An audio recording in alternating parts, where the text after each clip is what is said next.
Man, that's awesome. Good to see everybody here. Great to have everybody online. All of our campuses want to say welcome. And I just say, I never get tired of hearing stories like that. Wouldn't you agree? I mean, it's just incredible to see what you guys have done. And I don't get tired of hearing those stories because it really just says what we do matters. Like that ability for us to put it out well, all the things that we accomplished at Christmas was not because we had one person swoop in and give a big special gift. That was because everybody at all of our campuses jumped in together, decided to be generous, live out our values of Jesus first, people always, made for more, and you guys just accomplished some great things. And super excited. I've had probably 50 people walk up to me and just say, hey, okay, so I know we're giving resources to Kenya and we're excited about that, but when are we going? Like when can I get on a trip and go? And I am super excited to announce today that we have two trips that are going in June this year. So we have a trip that's leaving on May 30th and goes through June 7th. And then we have a trip that leaves on June 20th and goes through June 28th. And you have the opportunity, all of our campuses, you have the opportunity to go on those trips. And what's really cool is we have representatives in leadership on each of our campuses that are gonna be on that trip. So you will know somebody there, recognize somebody, it'd be great. And here's what I wanna do. I wanna encourage you to sign up, but here's what you have to know. Is we've got 5 campuses across the valley, and because these are new trips that we're doing, we have 50 spots. Okay, there's 25 spots on one trip and 25 spots on another trip, and we want you to go. But here's what I know some of you will do. I'm gonna tell you how to sign up, and some of you are gonna go, man, there's only 50 spots. I don't wanna take somebody's spot. Man, you let God determine who should go on which trip. Okay, if you got a passion in your heart about this, God will determine who goes on these trips. And if we fill all 50 spots, we're just gonna open up a new trip in the fall and we'll have another trip. And so we just wanna encourage you to do that. So here's how you sign up. You text the word trips to the number 79138. So just get out your phone, and if you don't wanna do it real quick, just take a picture of the screen, text trips to 79138. And if you have questions today, here's what you do. You walk right out of the auditorium where you're watching it. You go straight to Information Central. There's a location in every single one of your campuses. There will be a person who has a Made for More t-shirt on. Okay, all of our campuses have a person or two at our Information Central areas that are ready to talk with you about these trips. So Made for More t-shirts, you look at them, each of your campuses, and ask the questions and get signed up. All right? Okay, how many of you are gonna go on a trip? All right, just get signed up, man. Text that number. Let's get this done and have a lot of fun doing that. I want you to turn to Nehemiah chapter 1. Last week, we started a series about change. And here's the question for today. When it comes to change, when you think about change, what is it in your life that's so significant that it will not change unless God moves? Think about that for a moment. What is it in your life that you know it's so big that you can put all kinds of effort in, but you know that this is not going to change unless God actually moves? And here's the deal. There are some changes that you can just discipline into existence.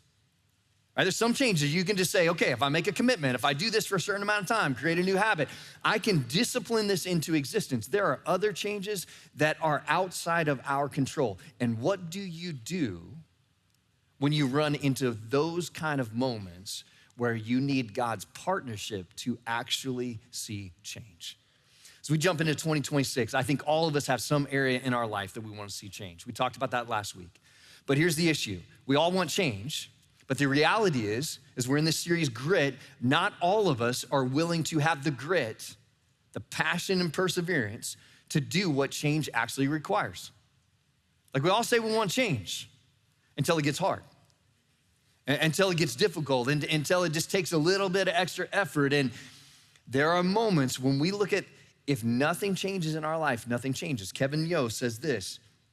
He says, if you don't make the time to work on creating the life you want, you're eventually going to be forced to spend a lot of time dealing with a life that you don't want.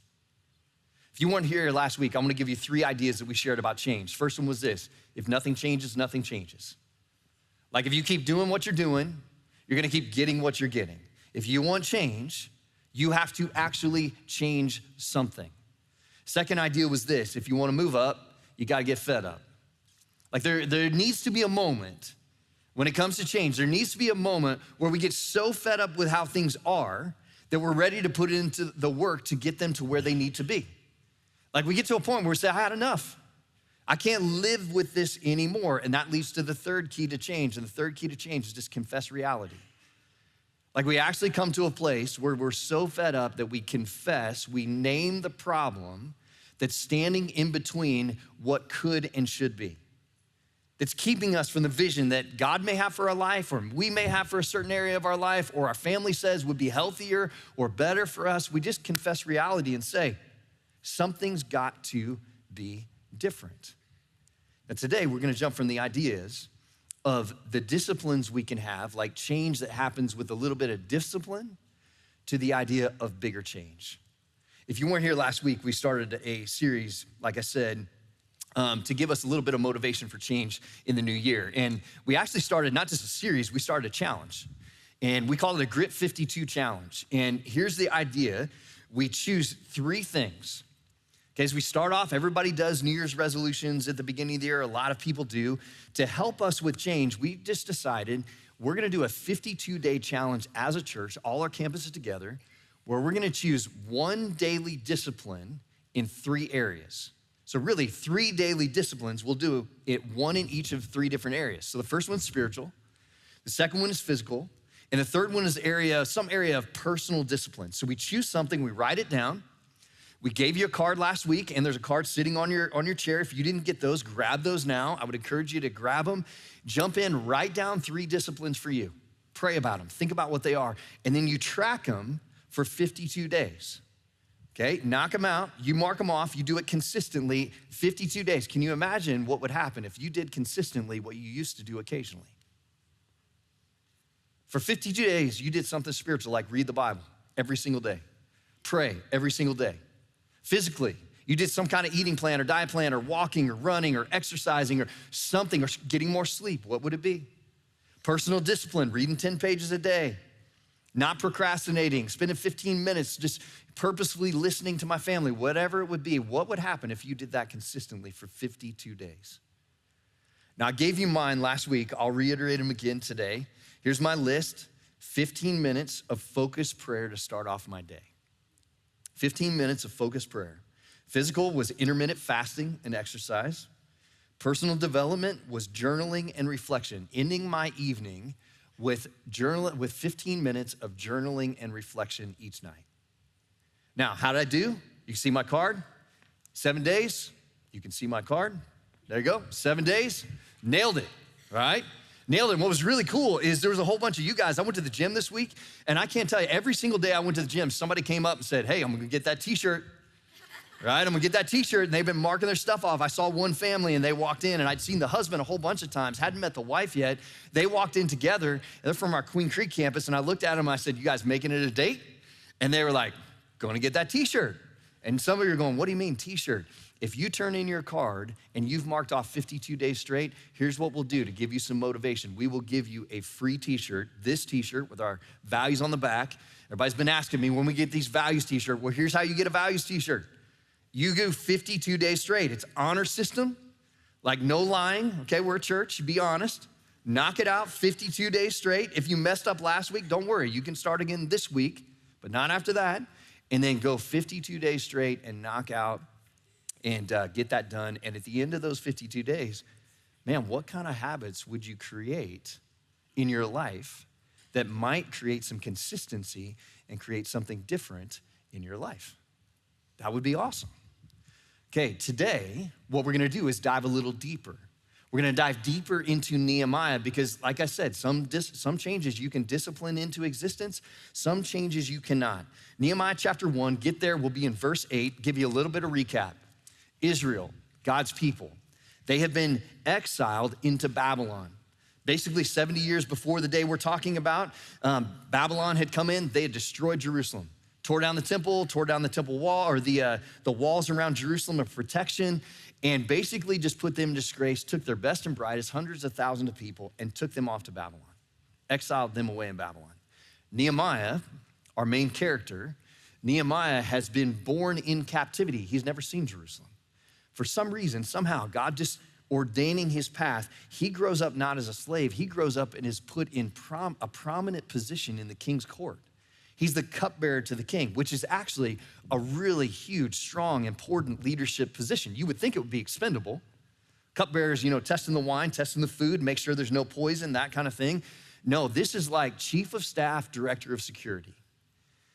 So Nehemiah rises up to this position, and what Nehemiah is hoping, because there's groups of people that have gone back to Israel that have wanted to rebuild the temple, that have wanted to rebuild the walls around Jerusalem, wanted to reset up the sacrificial system and worship in the temple. And so Nehemiah takes his brother and he sends him back, Hananiah, back to Jerusalem and tells him, go see what's happening and bring me back a report, because they believe that if the rebuilding happens, God's presence will come back. And Nehemiah is hoping that God's presence is coming back and gonna reestablish Israel. Hananiah comes back, bad report. Like not just a bad report, horrible report. Like the people are not just in disgrace, the temple's not just broken down, the walls are not just broken down, but the people are fighting with each other. They're angry, the people around them are laughing at them. I mean, Israel is a laughing stock at the moment. Nehemiah hits his knees, starts to pray, and that's where we pick up, and that's where our roadmap to change gets deeper. Nehemiah chapter 1, verse 8 is in the middle of a prayer. Nehemiah has already prayed and he's confessed the problem. He's told God how disappointed he is. He's confessed his own sin, his family's sin, the sin of his people. And then right here, so he's called himself out right here, he's getting ready to call God out on his promise to Moses. So here it is, verse 8. It says, remember the instruction you gave your servant Moses, saying, if you are unfaithful, meaning the Israelite people, if you are unfaithful, I will scatter you among the nations. Hence, Babylon comes in, exiles them. But if you return to me and obey my commands, then even if your exiled people are at the farthest horizon, I will gather them from there and bring them to the place I have chosen as a dwelling for my name. And that's Nehemiah's hope. Nehemiah's going, we're exiled thousands of miles away to Babylon. But God, I'm returning. And as I'm returning and I'm hopeful for my people, remember, would you just remember your promise that if we return to you, man, some of you need to hear that. That God is always a God of second chances and third chances and fourth chances. He's a God of many chances, that when we return, he returns to us. And Nehemiah is saying, God, remember your promise. Verse 10, it says, they are your servants and your people, whom you redeemed by your great strength and your mighty hand. Lord, let your ear be attentive to the prayer of this your servant and to the prayer of your servants who delight in revering your name. Give your servant success today by granting him favor in the presence of this man. What stands out to me about this passage is that Nehemiah prays. And it's not just that Nehemiah prays, it's how he prays. And what we're gonna see in this idea is the next part of change. The next step in change for us is this idea that deep change begins with dependence, not determination. Let me say that again. Deep change, like the big things in our life that we cannot change on our own. We can't just discipline into existence. The bigger, deeper, burdensome changes that are needed in our life, they begin with dependence, not determination. You see, when you get to the point where you're fed up, when you get to the point you're so fed up, said, I've had enough, and you actually name the problem, the next step is not to try harder. The next step is to pray more.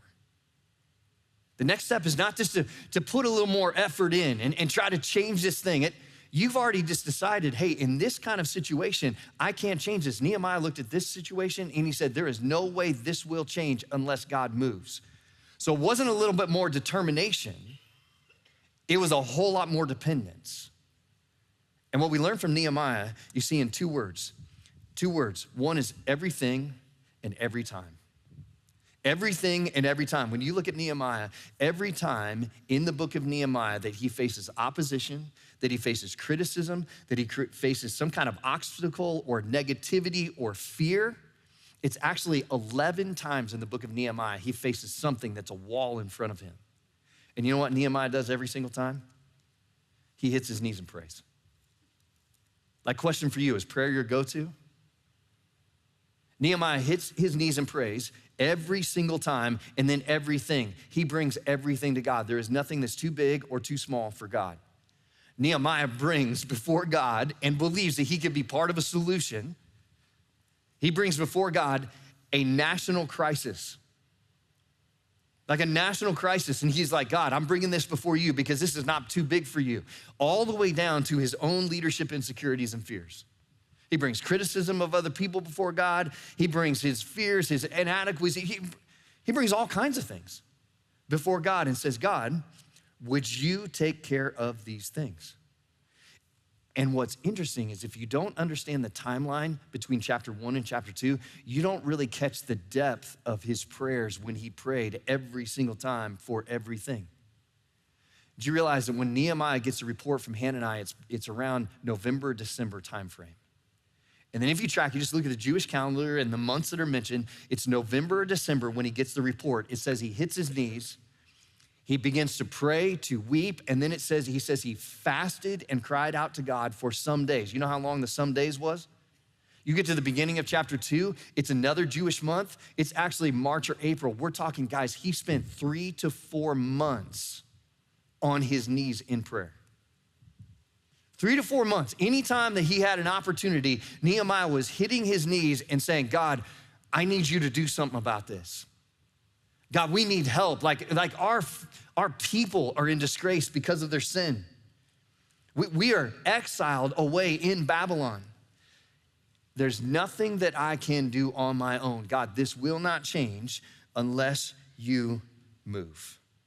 That's 4 months of prayer, fasting, and silence. What Nehemiah does is he lets prayer do its work before he does his. Another thought on prayer. For Nehemiah, what prayer was, it was preparation. Think about that for a moment in your life. What prayer is preparation in your life. It's connection with God. We always think about connection with God, but there's also this idea that when you look at Nehemiah wasn't praying for months just to kind of tweak his routine.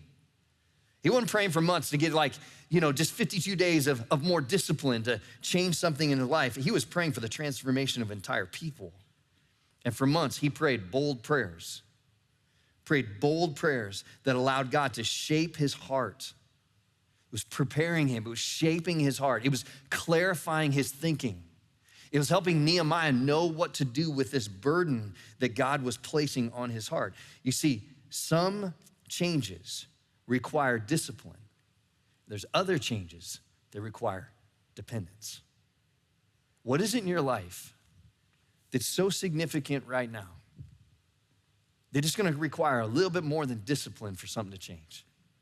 A relational issue, a prodigal that just hadn't come home, someone that you're praying for their salvation and you've been praying for them. And is it financial? Is it physical? Is it relational? Is it emotional? What is it? And what would you be willing?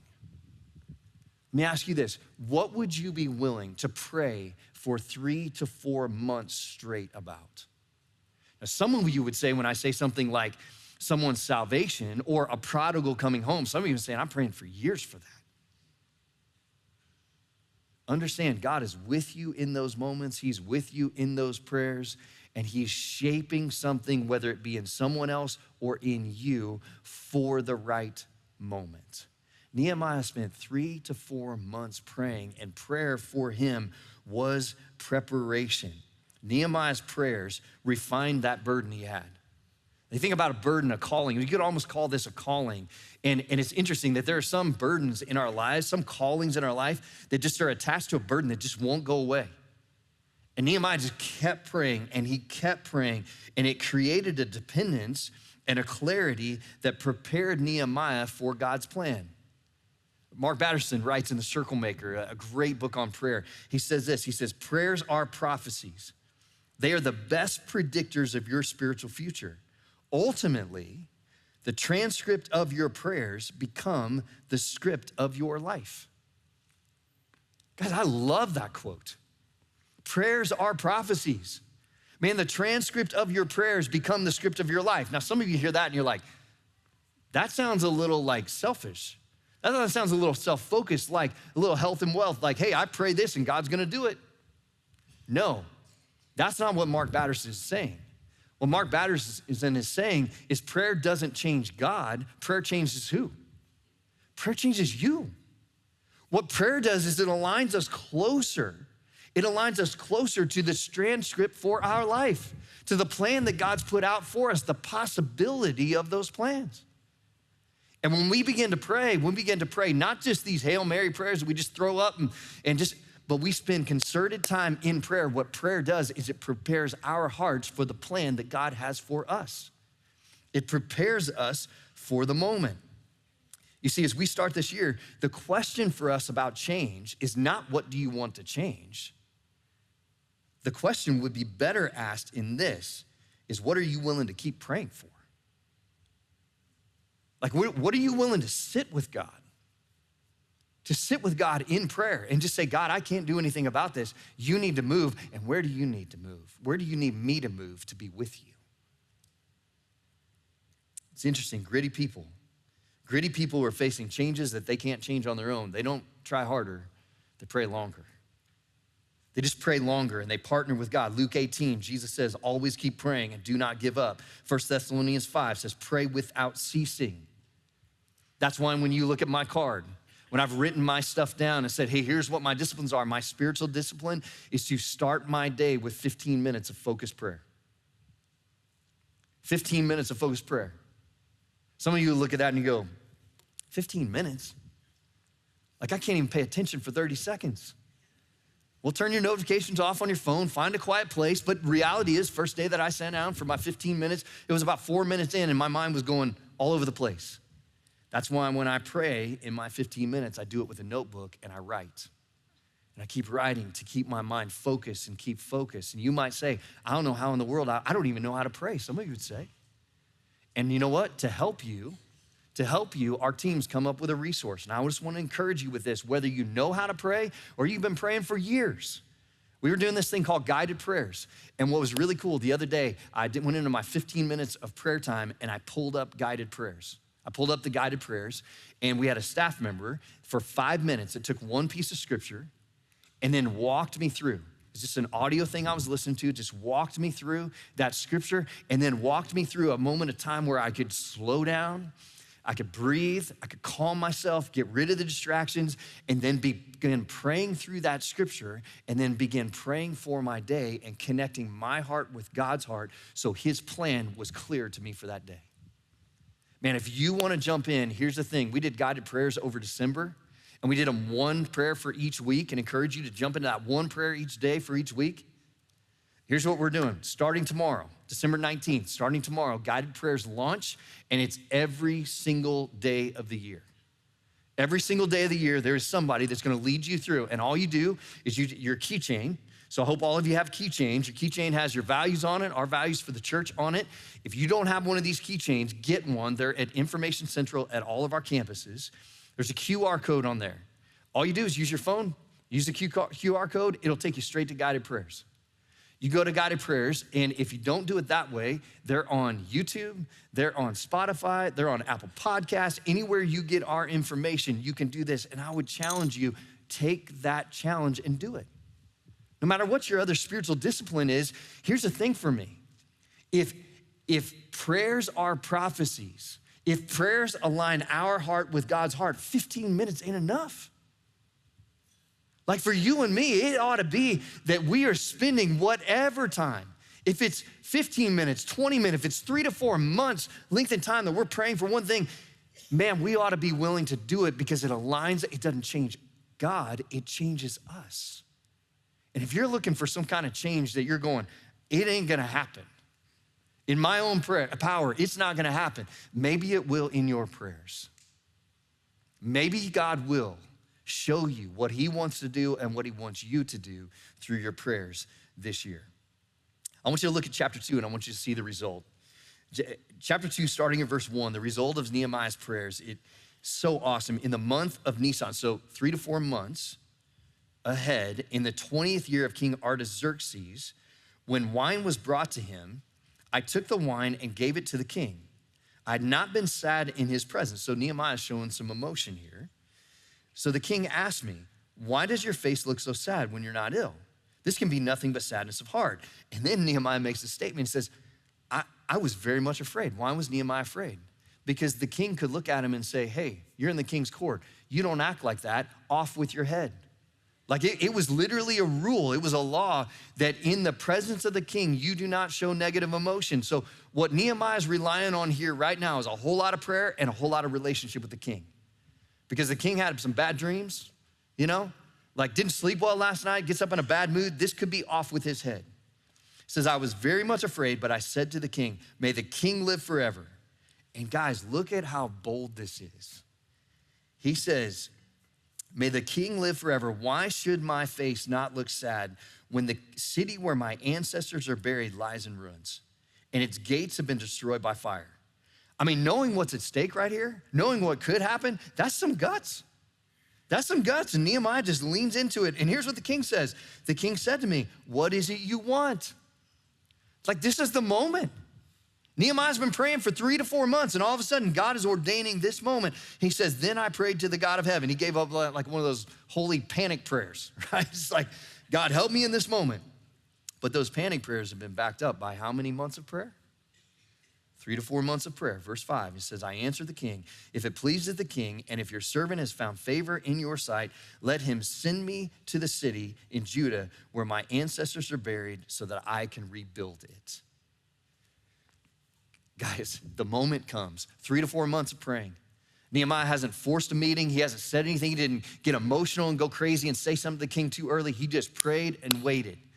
And then all of a sudden, before Nehemiah could actually say anything, the king noticed his emotions. And I don't think that's accidental. I think that's God working through 3 to 4 months of prayer. God's ordaining a situation. And here's what we learn about prayer. Here's how important prayer is. Prayer often puts you in positions where opportunity can find you. Think about that for a moment. Prayer often puts you in opportunities, like in positions where opportunity can find you. You don't have to manufacture moments when God is orchestrating them. God's always working ahead of us. Look at verse 6. It goes on and it says, then the king, with the queen sitting behind him, asked me, how long will your journey take? And when will you get back? It pleased the king to send me, so I set a time. Guys, this is incredible. Like God is just moving. The king doesn't care about Israel. He's in Babylon. He's conquering the world. He's doing his own thing. He's sitting on his throne. He's like, Israel, this tiny little place over here? No big deal. But he sends Nehemiah, one of his greatest leaders. And then Nehemiah doesn't shrink back. It says, I also said to him, if it pleases the king, may I have letters to the governors of the Trans-Euphrates so that they will provide me safe conduct until I arrive in Judah. And may I have a letter to Asaph, the keeper of the royal park, so he will give me the timber to make beams for the gates of the citadel by the temple and for the city wall and for the residence I will occupy. And because the gracious hand of my God was on me, the king did what? Granted my request. Guys, what is so awesome about this passage to me is that Nehemiah spends 3 to 4 months praying, and then the moment comes. And when the moment comes, Nehemiah, the king says, what do you want? He doesn't say, could you give me a couple weeks to think about that? He doesn't say, hey, could you just let me go to Israel and then I'll come back and tell you what I need? No, he has a 4-point plan. Like Nehemiah's praying wasn't passive. Did you catch that? Nehemiah's praying wasn't passive. Nehemiah planned. He prayed for 3 to 4 months and he planned. He had a plan. He asked for all kinds of things. He said, would you give me letters for free passage? Would you give me all the resources? Would you give me a security detail? Would you give me, he has a 4-point plan that he lays out and says to the king, and the king says, what? Sure. Where are those letters? Let me sign those letters. Let me send you out and go do this. What's interesting is sometimes if we want to make change, we just need a plan. Like Nehemiah didn't just pray, he made a plan. And there are some changes in our life that we can discipline into existence with a plan. I was talking to a family with this grit challenge that are from our Queen Creek campus, Ken and Terry. Terry's a volunteer staff at Central, which means she comes to all our staff meetings because she spends 10 hours a week or more working at the church as a volunteer. She's just awesome. Ken, same thing. They do all kinds of stuff at our Queen Creek campus. And I was sitting down with her, and we were talking about this 52-day challenge. She said, yeah, we started something like that 18 months ago. was like, really? What'd you do? She said, we're in our late 60s and we just decided, she's like, I was sick of trying to grab on to something, get out of the couch all the time and just tired and exhausted and, some weight I didn't want to have. And she said, so I just called a trainer. And then I told Ken we had a trainer. I'm sure Ken was like, we have a what? She's like, yeah, we have a trainer and we got to show up tomorrow. She called the gym, she got a trainer and said, I need a plan. Ken and Terry showed up. They showed up 18 months ago. They've been working with that trainer, with that plan for 18 months. She looked at me and she said, Sean, and she said I could say this. She said, Sean, I've lost 60 pounds. She said, it's the craziest thing. We go to the gym and she says, we are the 69-year-old couple that everybody watches when we go to the gym. I'm like, why do they watch you? And she's like, because our trainer, I don't know what he's doing, but our trainer gets us up on the pull-up bar and has us doing chin-ups. And I said, Terry, you're 69 years old and you do chin-ups? How many? And then I'm like, I'm in. I'm like, how many chin-ups do you do? She said, well, they're band-assisted chin-ups, but I can do 6 chin-ups and I'm working on more. Okay, how many of you 39-year-olds can do 6 chin-ups? 69-year-old couple that's out there, I'm telling you, they're looking good. Ken's looking good, man. He's looking good in that values t-shirt, I'm telling you. And they look great. And she just said, you know what it started with? I just had enough. And I needed a plan. I had enough and I was done hoping things were gonna get better. Guys, what have you been hoping for and just waiting on for a long time? Sometimes you just need a plan. But here's the interesting thing about Nehemiah that we learn is, again, there are some changes that we can't discipline into existence. We can't just get a trainer and say, get us a plan. These things will not move unless God actually moves. What is that for you? This is where we see the deeper piece, like the deeper understanding where Nehemiah brings 2 things together. He brings prayer and he brings planning together. And that's the next key for change, that you let God turn your prayers into a plan. Because remember, prayer doesn't change God. What does it do? It changes us. And sometimes it begins to mold our hearts to be able to see, to be able to be more prepared for the plan that God wants to do in our life. There's a whole lot of people. There's a whole lot of Christians that just sit there and say, man, we just need to pray about this. Just have the attitude to let go and let God. Don't need a plan, just let go and let God. We'll wait for a miracle. Nehemiah would say, you're gonna be waiting for a while. He would say, no. For Nehemiah, prayer didn't replace planning, prayer produced planning. Prayer produced planning. You see, what this whole thing is a partnership. Our relationship with God is a partnership. God doesn't look up at, it's almost like with your kids. You look at your kids and you're saying, okay, you want me to do this for you, but you need to actually do something also. Like, this is discipline, this is growth, and there's a whole lot. God is more concerned with your growth than he is with your comfortability. And God's sitting up there sometimes saying, I'm ready, I got the plan. Are you ready to join me, to meet me in the middle? You see, real change, especially deep, burdensome areas of our life, happens in the convergence of prayer and planning. Man, where do you need to pray, to sit with God in prayer? And where do you need to begin listening to God and thinking about a plan? Whether it be your marriage, whether it be with your parenting, whether it be your finances, your generosity, your spiritual maturity, your health, your career, your dating life. What is it? What plan does God want to reveal? You see, here's how prayer and planning works. Prayer aligns our hearts, planning aligns our actions. 2 questions. Again, what is God inviting you to stay with in prayer? And then, what plan might he be ready to clarify in your life? I can think back on 3 different situations personally.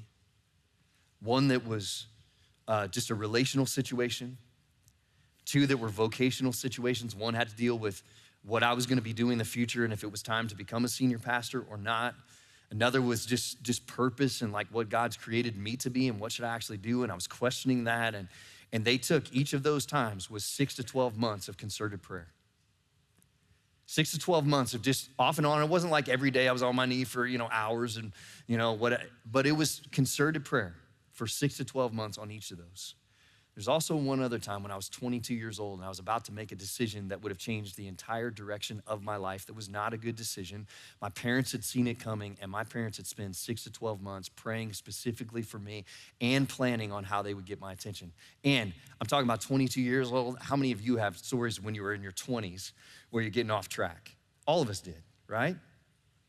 And what's interesting is those prayers I prayed and those prayers my parents prayed, I believe are the things that changed the directional arc of my life, our story, our family. I'm telling you, if I wouldn't have prayed, if my wife wouldn't have prayed, and then if my family would not have prayed and put in that time and plan, I'm telling you, I wouldn't be standing here today. I wouldn't have the family I have, the beautiful wife that I have, the 4 kids that I have, none of that. And here's what I know. When you are willing to sit with God in prayer, when you were willing to sit with God in prayer and willing to partner with him in planning, here's what God did in every single one of those situations. The ceiling that I kept feeling like I was bumping up against, whether I was 22 or whether I was 35 or whether I was 50, whatever it was, the ceiling that I felt like I was bumping up against, God took that ceiling and made it the floor. How many of you sit there right now and you're saying, yeah, that habit, that relationship that's not where I want it to be, that disappointment, this career, my purpose, this sin? What is it that you're willing to sit with God and just say, God, this isn't gonna move unless you move. And I'm waiting on your plan. God, clarify this plan. I'm telling you, if you are willing to do that for a concerted amount of time, whatever God decides that is, I'm telling you, he will take the ceiling and he will make it a new floor. He will expand your capacity, your opportunity, not because he changes, but because you change. And I'm telling you, for the sake of everybody around you, those changes, they're worth it. They are. I want you to take about just 15 to 20 seconds. Just close your eyes, all of you, everybody at our campuses, just close your eyes. Where is it that you need to spend some time just staying with God in prayer? Just name it. Just confess it before God right now and just say, God, I've had enough, but I can't change it. I need you. Would you show me the way? We're gonna stand right now, all of our campuses, and we're gonna sing a song. Just a couple verses of a song called What a God. We sang it earlier. I just wanna encourage you to stand right now, all of our campuses right now, just stand. That song, What a God. Sometimes we need to be reminded. We need to be reminded how big our God is compared to how big our challenges are.